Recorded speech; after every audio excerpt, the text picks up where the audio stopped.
Welcome to Mike's on Mike, a conversation about politics, government, and Jacksonville. Join 50-year opinion leaders Mike Hightower, Mike Tolbert, and award-winning broadcaster and longtime political observer, Mike Miller. Welcome to another episode of Mike's on Mike. I'm Mike Miller in studio today while my two colleagues happen to be at their respective homes. Mike Hightower is up in the Carolinas, and don't even ask where Tolbert is because none of us really know, and he keeps moving around just to stay one step ahead of the you-know-what. Anyhow, we are delighted that you're with us today, and we thank you very much for it. Today's discussion was actually spurred by the recent removal by Mayor Donna Deegan of the Confederate statue in Springfield Park, Women of the Southland. And we wanted to discuss that statue removal with the history of Jacksonville and Confederate monuments, Jim Crow, other related issues that were pertinent to today.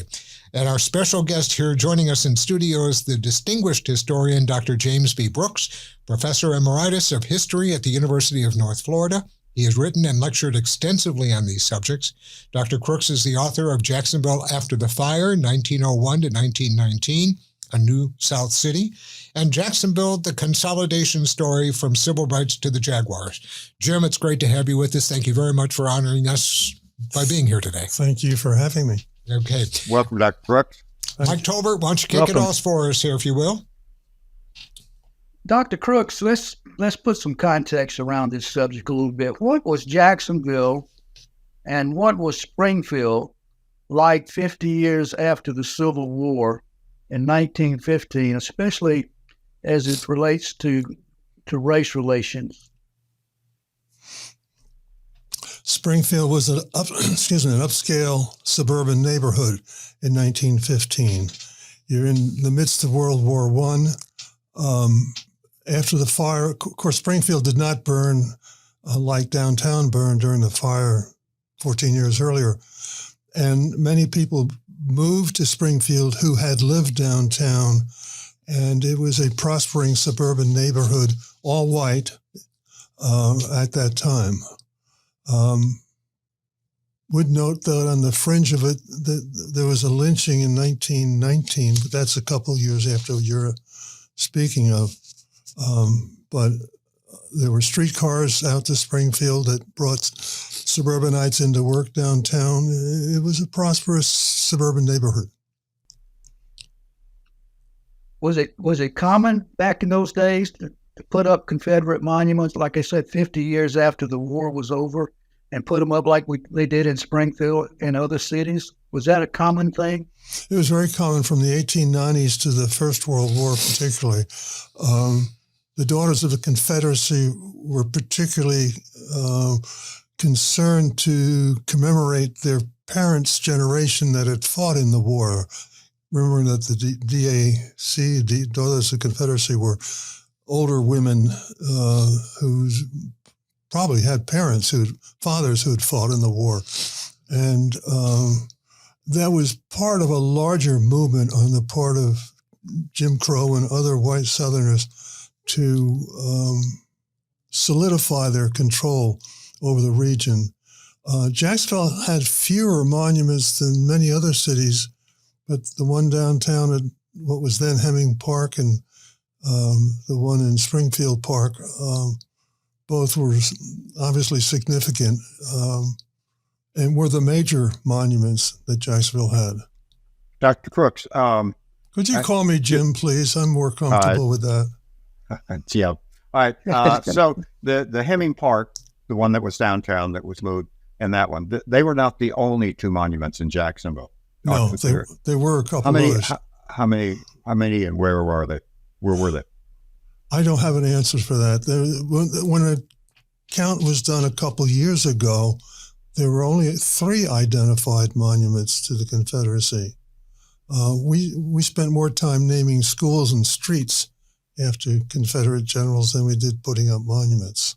What was a plaque that was removed by Mayor Curry that was also went back to the Confederacy, did it not?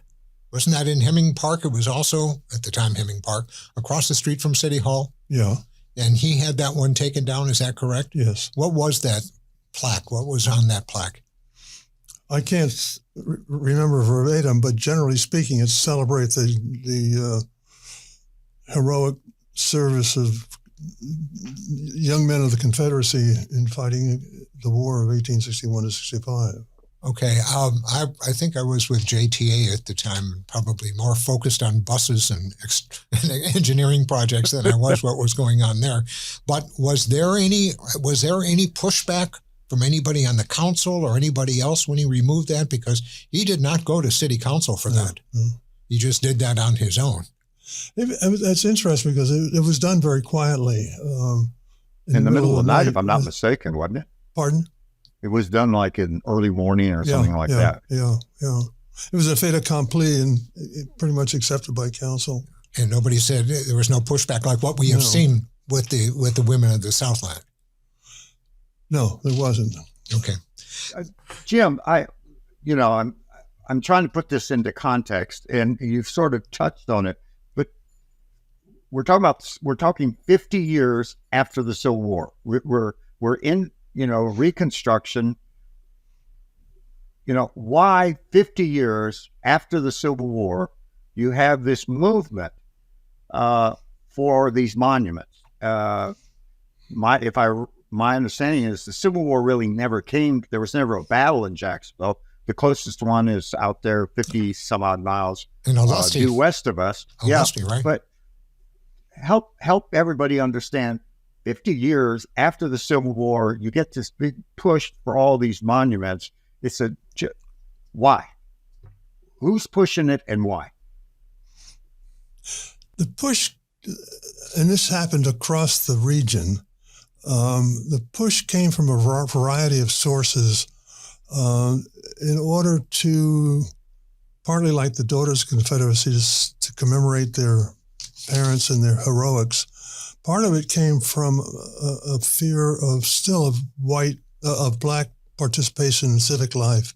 For example, in Wilmington, North Carolina, in the 1890s, city government had been elected, was all black, was elected by a majority black community, and whites in the community, led by community leaders, chamber and so forth, as well as their supporters, rose up and literally ran out of town the entire city government of Wilmington, North Carolina. And I think it was 1895. In 1895 or 6, you had the Supreme Court decision, Plessy versus Ferguson, which segregated railroad cars that led the foundation for school segregation. School segregation, of course, had lasted from the very beginning in Reconstruction. They started segregated schools, not desegregated schools. You had an economic condition in the 1890s, a substantial depression beginning about 1893 that lasted through most of the decade, and that put pressures on people who were having a hard time and were receptive to the idea of finding someone to blame. And the people you blame are the people who you think should not be in power. In the 1880s, it had been mostly Republicans in power in Washington. Grover Cleveland had been elected in 92, McKinley in 96. McKinley was Republican. Part of it could be reaction against that. You had a riot in New Orleans in that latter part of the 1890s, early 1900s, against Italians. They apparently were being more boisterous than city fathers wanted them to be. There was a prize fight here, not here, nationally in 1910, in which a black won the national heavyweight title. And black folks in Jacksonville, you didn't have radios back then. I guess they picked up the news by telegraph, somebody having access to a telegraph line, and came out in the streets to celebrate. Well, that was too much for their white folks that lived in communities roundabout. And they attacked, and there was a substantial fracas in which a number of blacks were hurt, none killed at that particular time. So there were people's feelings were on edge in the 1890s, early 1900s. There was also the phenomenon by 1915 that you mentioned of blacks migrating out of the South, and there being labor shortages because they wanted cheap black labor. The first great migration of African Americans from the South began right when the First World War began in Europe, 1914. The immigrants stopped coming over here because of the war, and the factories in the North needed workers, and they came recruiting in the South. So there was a number of tensions ongoing here as elsewhere. I mentioned Wilmington riot. There were riots in Atlanta and in other places as well, at Chicago during this time. When the war was over, First World War, and the troops came home demobilizing in Washington, D.C., for example, there resulted a riot because whites felt that all these black folks coming in by train were threatening. And there was the image, of course, that blacks were a threat, black men. Black women were another issue. Ask Strom Thurmond. I was just going to say, you could ask just about any president during those days, too, about that, and I'll let you know, including Andrew Jackson. But can I go back to the? Sure. Go ahead. No, you go ahead. I want to go back to the lost cause. Okay. I want to visit Mike. Mike, that was propaganda that was started and spread to rewrite the history of the Civil War. I grew up in Alabama in the 50s, and I went to all white 1950s. Thank you. I went to all white schools, lived in white neighborhoods, played with other white children, ate in white-only cafes, and drank out of white-only water fountains. We were taught that it was not a civil war, but a war between the states. All of this comes back to the lost cause. We were told that it was not about slavery. We were taught this in school. The war was not about slavery. It was about states' rights. We were taught that Robert E. Lee was a god and that Ulysses Grant was a devil. And we were taught that Reconstruction was the Yankees' way of punishing and destroying the South. So it was not presented as theory. It was preached to us. It was taught to us in our classrooms. And so we grew up with that hanging over our heads. And I'm wondering, Dr. Crooks, in Jacksonville in 2024, how prevalent do you think that same kind of teaching, that same kind of philosophy, same kind of belief system permeates this community? That's an interesting question because in the light of President Biden's speeches last week talking about white supremacy as an issue in the coming election, there remains subconsciously. There was a book out a couple of years ago by Isabel Wilkerson, a prominent journalist, author who wrote a book entitled "Caste: The Origins of the Discontent in America," and she argues that there's always been a caste system in our country. Whether we recognize it or not, where blacks were on the lower end and whites were superior. And literally children were taught that the black child in the neighborhood, if they were in the neighborhood, were inferior to white children. And this sense of inferiority or this sense of superiority was very strong, I believe, among whites when the issue of race came up. One of my we were taught that, Jim. We were taught that. We were taught that black folks, I think, were 2/3, 66% of a white person, and that their brains were very, very much smaller than a white person's brain. Mm-hmm. I mean, that's the kind of stuff we were taught. Yeah, and the whole eugenics movement came out of this era as well to prove that whites were innately superior physically, mentally, in every other way. I was going to say, it's interesting because Mike Tolbert, as you talk about growing up in the 50s in Alabama, and I was in Indiana growing up in the 50s and 60s. And one thing which is still so vivid in my memory is I went to grade school from the time it was 1953 through 1959 or so. And every year, the biggest event that was put on at Eads Elementary School, EADES, I'm not sure who that was that they did a minstrel show with all white teachers in blackface doing an entire 2-hour program of a minstrel show that you might have seen on television done basically by African-American actors who did it then. But I recall nobody took issue with it at the time because that was the norm at the time. And I look in the back of it and I'm embarrassed that I even went, even though I was only about 7 years old or 8 years old at the time. But that was just left such an impression on me. And I can just imagine if we had no black children going to that school, nor black educators, of course, this again, 1952, 53, 54. But I could imagine what it must have been like for an African-American child to be sitting in an audience looking at white teachers pretending to be them in blackface. What an embarrassing era. And in performing in a silly way that showed a certain immaturity. Oh, absolutely. Yeah. Absolutely. Yeah. I mean, you're talking about amateur.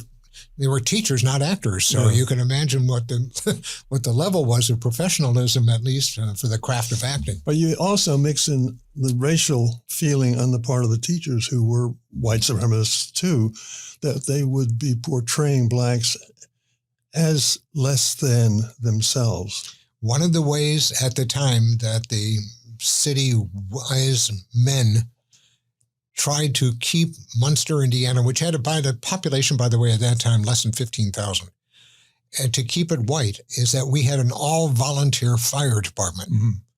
And the unspoken word that permeated through the community was, that the firefighters don't have to answer a call for a fire if they don't want to because they're volunteers. Well, that kept out every minority you could think of who were scared to death of the Munster Fire Department.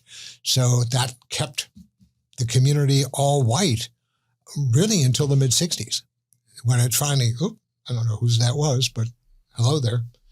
Well, I don't know how old you are, Mike Hightower, but I know Tolbert and very old. and this Mike are roughly same ages, and I'm in between them. Pardon? I'm in between them. Yeah, and I'm Jim, I'm the oldest. I'm slightly older than all of you. I turned 90 this year. Wow. You sure don't look it. Thanks. But I grew up in the same environment, and I was in northern New Jersey. Mm-hmm. And we may have had a black high school football captain, but he was not socially part of the group. The rest of us who played football had our own social life before and after season, and he was not a part of it. But I think the really important point, is the change in attitudes that have taken place in the last 50 years, 60 years, from the 1950s until now. That's 70 years now, isn't it? Yeah. We've transformed our understanding of race relations, because you could go anywhere in the country, south and north. South was particularly racist, but the North was racist also. When Jesse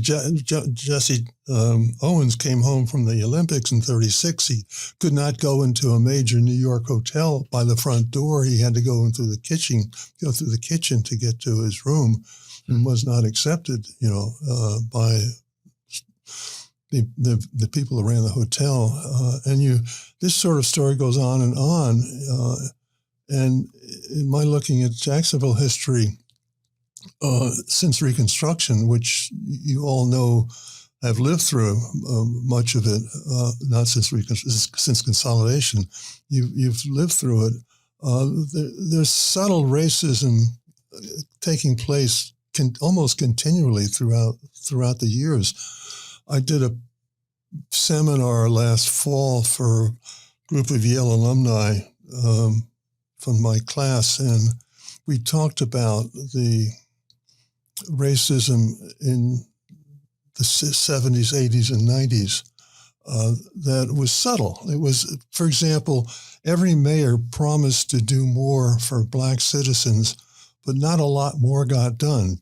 Token things got done, but not. The middle management at City Hall managed to sabotage set-aside programs and other programs to promote Blacks to beyond the menial jobs they used to do. Stories like when the set-aside program went on, 10% of the contracts were supposed to go to women and Blacks. It turned out that people getting contracts were white firms, businesses who transferred ownership from husband to wife to make them eligible for ownership and qualifying for the program. And that kind of thing went on repeatedly. And we all remember Judge Santora in the 1990s and his unprovoked comments, which raised a furor in Jacksonville. But that's getting away from. Yep. Let me share one story. I just had an aha moment a couple of days ago as a result of President Biden referring to white supremacy several times in his recent addresses, because we haven't laid that on the line across the country. And I keep wondering to myself, how's that going to be received even by moderates? And I thought, I got to know Hans Tanzler. I know Mike Tolbert worked for and knew Hans very well. I got to know him in his retirement. And I asked him one time, because he did more for African Americans since consolidation than I think any other mayor has done. I asked Hans how did he do this? He grew up the same generation that we were. Basketball star at UF and lawyer and magistrate and elected mayor. And a good skier. Water skier, yeah. Yeah. But he set up the Human Rights Commission. He appointed Blacks into management jobs at City Hall. He leaned on the chamber to have a jobs program. He got federal funding for senior housing for lower income people. I said, well, how come? Why? He said, my mama taught me to treat everybody equally. Now, I thought, when he said that at the time, it didn't register. But now I can see from what Mike Tolbert said a couple moments ago, when you're told that Blacks are 2/3 of what whites are, to have been brought up to be told that all children are equal.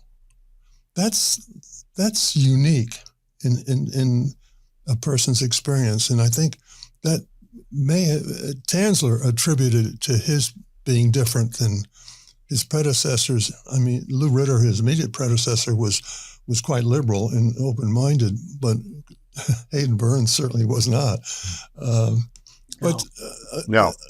A unique story. But Jim, when we were growing up in the South, and we went to the Baptist church or any church, we were taught that all children, yellow, brown, black, and white, are the same. Mm-hmm. We sang it. Yeah. How the hell we got away with doing that, I don't know, because it was contrary to what we were being called elsewhere. I'm going to tell you this quick story. I remember my first black friend. He was 12 years old. I was 12 years old. Little League Baseball was my life. I wanted to be Mickey Mantle. And So we did used I. to practice and play our games. We used to practice and play our games in a little park that was right in the middle of almost a black shanty town. And behind the outfield fence, there were portalets. And one day, this little black boy who came down from his house, came and stood at the fence, watching us practice. And I got him to come inside the fence. Come on in and play with us. Well, it turned out he was a lot better than we were. He could hit it harder and throw faster and stronger than we were. So I asked my coach, could he play in our game Thursday night? And the reply was, no, he can't. Why can't he? Because he's not good enough. Now I'm thinking, he just proved he's better than us. He's damn good enough. It took me a while to know what he was exactly saying. He wasn't good enough because he was black. Yeah. And that's kind of nonsense that we live with. Do you remember when you couldn't have a black quarterback at University of Florida and other SEC schools because they weren't capable of playing quarterback? Yeah. And that lasted a long time. I think Warren Moon, who played for Houston, I believe, finally helped break that mold. Yeah. But that happened. I mean, that was common. And I'll tell you, I was watching a football game recently with a friend of mine, not a real close friend, who was shocked to know that one of the teams had a black quarterback. And I'm going, what century do you live at, lady?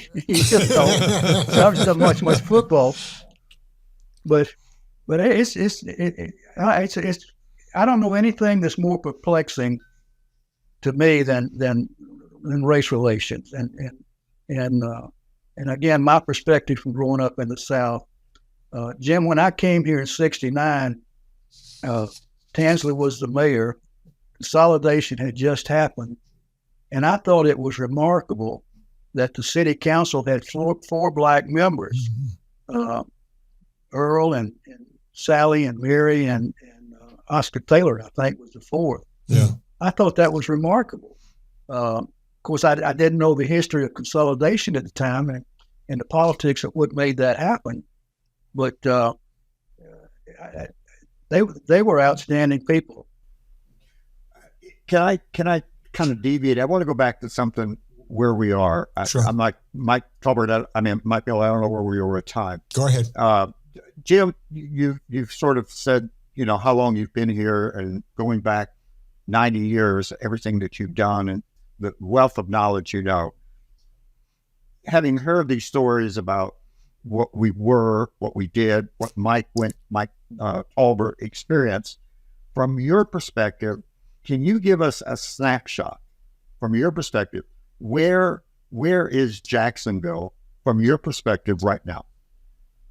When it comes to race relations, I want to come back to the comment about what the president said about white supremacy in a minute, but I want to focus in on, we started out with 1915, the statue, where we are. But from your perspective, where are we in Jacksonville from your perspective? Better than some and worse than others. That's a cheap answer. Political, very political. But it's not. Go ahead. Okay. Well, I was just saying, Nat Glover in his book said, he ended up with the last sentence or so. We had him on the show, and he sort of talked about Axe Handle Saturday, and what he went through, and all those kind of things. But he said, we're better than this. I guess my question is, don't mean to pick on you, but I don't want a cheap answer. I'm from your perspective, where are we? Where have we come from, and how far have we got to go? What are we? Well, we've obviously made progress. We've had a black mayor. We have had a black police chief. But black school superintendent. Right. And what Diane Green did in her short time was remarkable in changing the names of the schools without opposition of any substantial amount. So in individual bases, African-American professionals can make it in Jacksonville, and they can in any other major southern city or American city for that matter. I mean, whether you go to Atlanta or Charleston or wherever. And so that there's clearly been progress for those who are high achievers. And whether they've picked themselves up by the bootstraps like some have, or whether they've been privileged and say you had middle-class black parents who were clergy or teachers or whatever, there's a place for them here in in other cities, and that's a positive. And you look at our University of North Florida's had a black president. The independent authorities have had blacks leading them. I discount the black mayor, but that's another story. But in terms of what your question, Mike, there is opportunity, a substantial amount of opportunity for professionals. And if one's coming out of college, Florida State, UNF, or wherever, with a degree in an appropriate subject, one that's marketable, they're gonna do okay by and large. They still have to be worried about slights. I mean, parents still today, black parents, worry about their kids going off to school and something happening to them, whether it's in a neighborhood that's dangerous or whether it's a neighborhood that's heavily patrolled by the police. There is anxiety and fear on behalf of their children. That's a reality. It's a reality that a disproportionate number of blacks are arrested and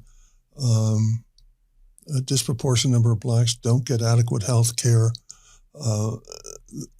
In those situations, that reflect almost more an economic issue than a social one, because we're not willing to spend the money on health care that